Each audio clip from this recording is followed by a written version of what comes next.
Hello, welcome to ഡേനോസ്. അപ്പോൾ ഇന്നൊരു നല്ലൊരു വഴുതനങ്ങ തീയൽ ഉണ്ടാക്കുന്നത് എങ്ങനെയാണെന്ന് കാണിച്ചു തരാവേ. ഇത് ഞാൻ ഉണ്ടാക്കുന്നതല്ല കേട്ടോ, എൻ്റെ മുത്തശ്ശി ഉണ്ടാക്കുന്നത് കേട്ടോ. അപ്പോൾ മുത്തശ്ശി ഉണ്ടാക്കിയപ്പോൾ ഞാൻ വീഡിയോ എടുത്തിട്ടുണ്ടായിരുന്നേ. നല്ല അടിപൊളി ടേസ്റ്റാണ് കേട്ടോ.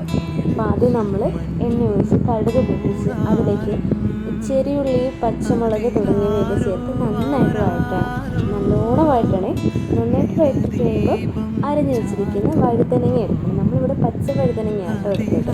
അത് നല്ല ചെറിയ ചെറിയ കഷ്ണങ്ങളാക്കിയിട്ട് അത് നമ്മൾ അതിലോട്ട് ഒഴിച്ച് നന്നായിട്ട് വഴറ്റി കുറച്ച് വെള്ളവും കൂടി ഒഴിച്ച് മൂടി വയ്ക്കണേ. അത് അവിടെ നിന്ന് വേവട്ടെ. അപ്പോഴത്തേക്കിനും അമ്മ കുറച്ച് പുളിവെള്ളം പിഴിയില്ലേ, അത് നന്നായിട്ട് പിഴിഞ്ഞിട്ട് അതിലോട്ട് ഒഴിച്ചിട്ടുണ്ടായിരുന്നേ. അതിൻ്റെ ഇടയ്ക്ക് ഞാനൊരു കാര്യം വിട്ടുപോയി. കുറച്ച് തേങ്ങ നമ്മൾ വറുത്തിട്ടുണ്ടായിരുന്നു. വറുത്തിട്ട് നന്നായിട്ട് അരച്ചെടുക്കണം. അരയ്ക്കുമ്പോൾ പ്രത്യേകം ശ്രദ്ധിക്കേണ്ട ഒരു കാര്യം, ഒരു തുള്ളി പോലെ വെള്ളം ഒഴിക്കാതെ വേണം അരയ്ക്കാൻ. എങ്കിലും നമ്മുടെ തീയാണ് ഈ ഒരു കളർ ഇട്ടുള്ളൂ കേട്ടോ. അങ്ങനെ അതും കൂടി ഇട്ട് നന്നായിട്ട് ഇളക്കണം. ഇത് നന്നായിട്ട് തിളവന്ന് കഴിയുമ്പോൾ നമുക്കിത് വാങ്ങിയിരിക്കാം. നല്ല അടിപൊളി ടേസ്റ്റ് കേട്ടോ. നമ്മൾ കിഴങ്ങ് കൊണ്ടും മുരിക്ക കൊണ്ടൊക്കെ തീയലുണ്ടാക്കാറില്ലേ? നിങ്ങൾ ഒരു തവണ ഈ വഴുതനങ്ങ വെച്ചിട്ട് തീയലുണ്ടാക്കി നോക്കണേ. നല്ല ടേസ്റ്റാണ്. ഇതാട്ടോ അമ്മ. അപ്പോൾ എല്ലാവരും ചാനലൊന്ന് സബ്സ്ക്രൈബ്